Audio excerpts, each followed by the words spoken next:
All right, so welcome to today's meditation time. I want you to find a spot. Maybe it's a familiar spot. Just find your spot where for these next few minutes you can separate from whatever was going on with you in the moments right before this one. For some of us, it's the preparation for the end of the day. Some, it's the preparation for the beginning of the day. Some, it's just a pause from the busy. But just honor the fact that here we are. So let all that other stuff just sit out to the side. Some of it I recognize we will have to pick up again. We will have to process or do things. But for these moments, let's just be here. And so today is actually the last day of this series that we've been doing. From one new moon to the next. From the first new moon of 2022 to the second new moon, and that was last night. And what we know about the new moon is that it looks like up in the sky, the moon is completely dark. The light is gone, it's hidden, we can't see it. And so we started with that first new moon in January, and our word of the day was light. And we're going to finish our time today, and our word of the day is light. And so as you begin to connect to your breath, just breathing in, nice and slowly, finding your rhythm of breath and settling in right where you are. And as your eyes are gently closed and your shoulders are relaxed, again, just be here. Just be here.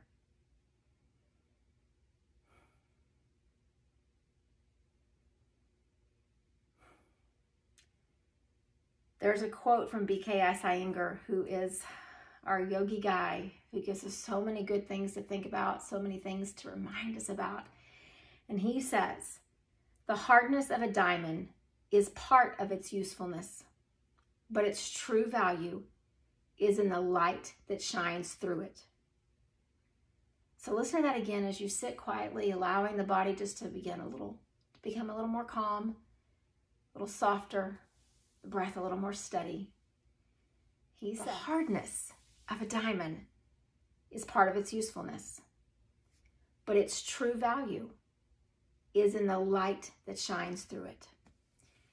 And I thought what a beautiful quote for us today is that new moon is behind us last night. That sometimes in the difficulty, we have to find the usefulness of those moments. But the most useful thing we can do for ourselves, just like with that diamond, is to look beyond those things and see the light. See what's shining from inside. Just like when we look up at the sky tonight, there's a sliver of light. So even in the darkness, we can look and we can find it. So I want you just to reflect for just a moment before we grow quiet together.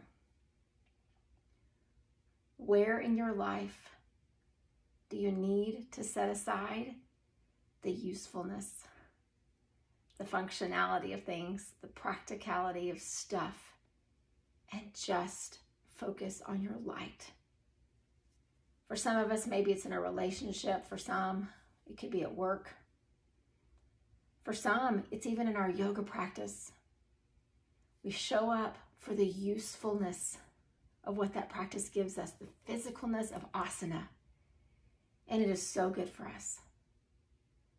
But I would ask you, next time you're on your mat, set the usefulness of what you're doing aside and seek the light. Same thing with your job. Look beyond the practicality of earning a living and being responsible and contributing to the mission of a company. But see where in there is a light that hopefully connects back to your own, where you can be a source of peace and calm in that environment. And there's lots of examples that I could give you, but just like he says, the hardness of the diamond, it is part of the usefulness, but the real value is in the light that shines through. And so I want us just to sit together for these couple minutes we have quietly, reflecting on the light. Maybe imagining that sliver of light that we're seeing in the moon tonight. Maybe seeing a connection to something in your own personal life. But where do you need to set the practicality and the hardness and the usefulness and all the stuff aside and just find the light? Our meditation practice brings us to this space so that the mind can reveal to us whatever needs to be revealed. So as we sit together quietly, just see what it shows you and continue to breathe.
As you continue to sit with your eyes closed, just bring that awareness back to the space that we're sharing together.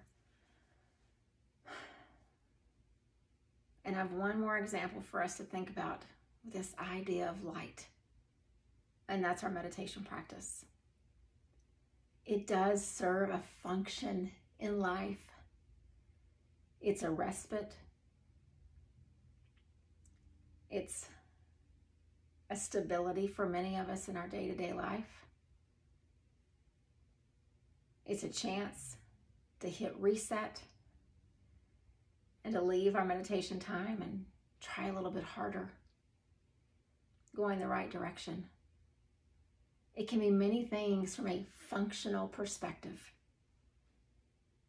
But just like what Iyengar says about the diamond, I encourage you to look beyond the functionality of a meditation practice. It's not just the stability of having one. And while that is powerful in and of itself, it's not just the calming of the mind. And that too is powerful in and of itself. But next time you sit in meditation, and maybe even tonight after I close this off, you'll sit for just a moment longer. Seek the light. See it from within you. And once you find it, or even just catch a glimpse of it, allow it to shine in whatever path you'll walk once you leave this space. The hardness of the diamond is part of its usefulness, but its true value is in the light that shines through it. Namaste.